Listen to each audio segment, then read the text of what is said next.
সামনেটা দেখেন ঝুটি এবং মুখটা দেখেন সাদা, সর্বোচ্চ গ্রেড ঝুল। এর সবচেয়ে একটা বড় জিনিস হচ্ছে কি মুন্ডি, জন্মগত। রহমান রাহিম। সম্মানিত দর্শক ও খামারি ভাই বোনেরা, আসসালামু আলাইকুম। আশা করতেছি আপনারা সকলে ভালো আছেন, সুস্থ আছেন। দর্শক মণ্ডলী, আজকে আপনাদের মাঝে আকর্ষণীয় দুইটি গরু নিয়ে হাজির হলাম। এ ধরনের গরু ইতিপূর্বে কখনো দেখাতে পারি নাই। অনেক এক্সক্লুসিভ ব্র্যান্ড কালেকশন নিয়ে হাজির হলাম আজকে আপনাদের মাঝে। অরিজিনাল ফ্লাগবি মুন্ডি, জন্মগতভাবেই মুন্ডি, ঝুটি রয়েছে ফ্লাগবি মুন্ডি। একটা বকনা প্রদর্শন করব আর একটা অরিজিনাল 100% ব্রাহ্মা ষাঁড় বাছুর প্রদর্শন করব। প্রত্যেকটা সম্পূর্ণ সুস্থ সবল। দর্শক বন্ধুরা, চলেন তাহলে ভিডিওটা শুরু করা যায়। শুরুতে আপনাদের মাঝে যে গরুটা বর্ণনা করতেছি, এটা অরিজিনাল একটা ফ্লাগবি মুন্ডি।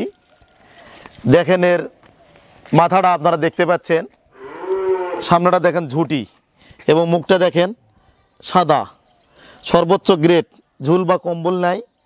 খুবই রেয়ার কালেকশন। যারা শৌখিন উদ্যোক্তা রয়েছেন, যারা অনেক ব্র্যান্ড কালেকশন করতে চান, তারা এই গরুগুলো নিতে পারেন। আর ফ্লাগবি গরুগুলো প্রতিদিন 1.5 থেকে 2 কেজি শরীরের ওয়েট গেইন করে।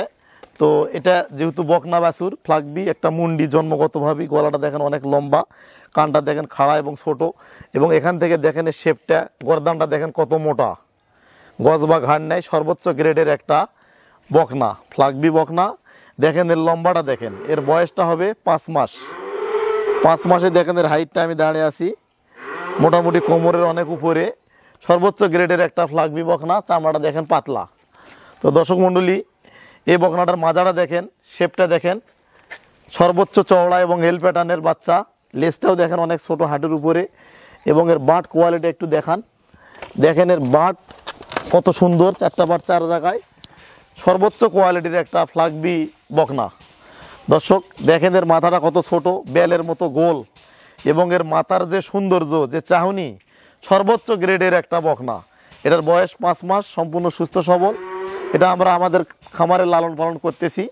যদি কোনো উদ্যোক্তা বা খামারি ভাই এটা আমাদের কাছে নিতে চায়, আপনারা আলোচনা করে সংগ্রহ করতে পারবেন। তাছাড়া এটা আমরা লালন পালন করতে থাকবো, কিন্তু গ্রেড সর্বোচ্চ গ্রেডের বাচ্চা এটা। তো এই ফ্লাগবি গরুগুলা পাওয়া যায় না, এটা অনেক কষ্ট করে আমরা সংগ্রহ করেছি। এ ধরনের বাচ্চা কিন্তু লাখে 1 পিস মিলানো কঠিন হয়ে যায়। দর্শক, ফ্লাগবি গরুগুলা দুধের জন্য ভালো, মাংসের জন্য ভালো। তো এটা আপনারা গাভী তৈরি করতে পারবেন। আর এগুলা অনেক বেশি দুধের গাভী হয়, 30-35 লিটার দুধের গাভী হয়। তো ফ্লাগবি গরুগুলা দুধে মাংসে দুটাতেই ভালো, সেরা আর কি। আর এবারে যে গরুটা দেখাচ্ছি, দেখেন এটা একটা ব্রাহ্মা ষাঁড় বাছুর। দেখেন এটা কিন্তু জন্মগতভাবে মুন্ডি ব্রাহ্মা। তো দেখেন এর মাথাটা কত ছোট, এবং এর কম্বলটা দেখেন অনেক ভালো। এর চুটটা দেখেন এখন থেকেই, এটার বয়স কেবল কিন্তু 100 দিন। তো এটা আমি শখ থেকে কালেকশন করেছি। তো এই গরুটা আমাকে অনেক ভালো লেগেছে, যার কারণে কিন্তু এটা আমি সংগ্রহ করেছি। দর্শক, এই বাছুরটা লাইভ ওয়েট যদি বলি আমরা 120 কেজি হবে। এটা একটা ব্রাহ্মা, অরিজিনাল একটা ব্রাহ্মা ষাঁড়, জন্মগতভাবে মুন্ডি। দেখেন এর কালার, এর চাহনি, এর সবচেয়ে একটা বড় জিনিস হচ্ছে কি মুন্ডি, জন্মগতভাবে মুন্ডি। তো বাংলাদেশে বিডিএফ উত্তরবঙ্গ যে গরুর মেলা হলো, সেই মেলায় একটা ব্রাহ্মা ষাঁড় কিন্তু 40 লক্ষ টাকা বিক্রি হয়েছে, আপনারা দেখতে পাচ্ছেন। তো এটা কিন্তু আমাদের বাংলাদেশে প্রজনন করা ব্রাহ্মা। তো এটা 100% না হলেও মোটামুটি 80+ 85% একটা ব্রাহ্মা গরু।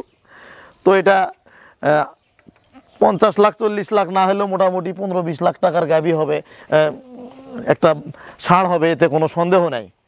তো দর্শক, ভয় করতেছে, বাছুর গরু তো এই গরুটা আপনারা আমাদের কাছে সংগ্রহ করতে পারেন। তো এই গরুগুলো আমি সুনামধন্য যারা বড় খামারি রয়েছেন এবং শৌখিন উদ্যোক্তা রয়েছেন, আমি তাদের দৃষ্টি আকর্ষণ করব। তারা এই গরুগুলো নিয়ে লালন পালন করতে পারবেন। আর এই গরুগুলা তো অনেক রেয়ার কালেকশন, অনেক ব্র্যান্ড কালেকশন, এগুলো তো সব খামারে নিতে পারবে না, এগুলোর দাম সম্পর্কেও ধারণা নেই।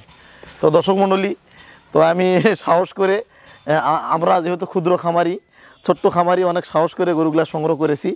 ইনশাল্লাহ যদি বিক্রি হয় বিক্রি করব, না হলে আমরা লালন পালন করব। সব মিলে গরুগুলা ব্র্যান্ড কালেকশন। তো ভালো লাগছে যে এই ধরনের গরু কালেকশন করতে পেরেছি এবং আপনাদের মাঝে উপস্থাপন করতে পারতেছি, এটা অনেক ভালো লাগতেছে। বলি এতক্ষণ আপনাদের মাঝে যে দুইটা গরুর বর্ণনা দিলাম, আমার কাছে জাতমান যেটা মনে হয়েছে বিস্তারিত আমি আপনাদের মাঝে আলোচনা করার চেষ্টা করেছি। তবে জাত নিয়ে তর্ক করতে চাই না, যে গরুটার যে জাত মনে করেন সেই জাত মনে করেই আপনারা আমার কাছে সংগ্রহ করবেন। দর্শক বন্ধুরা, এগুলা ব্র্যান্ড কালেকশন, যার কারণে প্রাইসটা হাইট করে রাখা হলো। যারা সংগ্রহ করতে চান স্ক্রিনে দেওয়া নাম্বারে কথা বলে আপনারা দরদাম করে গরুগুলা সংগ্রহ করবেন। তো আজকের মতো এখানেই বিদায় নিলাম। এছাড়া আপনারা যদি সরাসরি আমাদের খামারে আসতে চান, সরাসরি এসেও গরুগুলা দেখে শুনে দরদাম করে সংগ্রহ করতে পারবেন। সকলে ভালো থাকবেন, সুস্থ থাকবেন। আসসালামু আলাইকুম।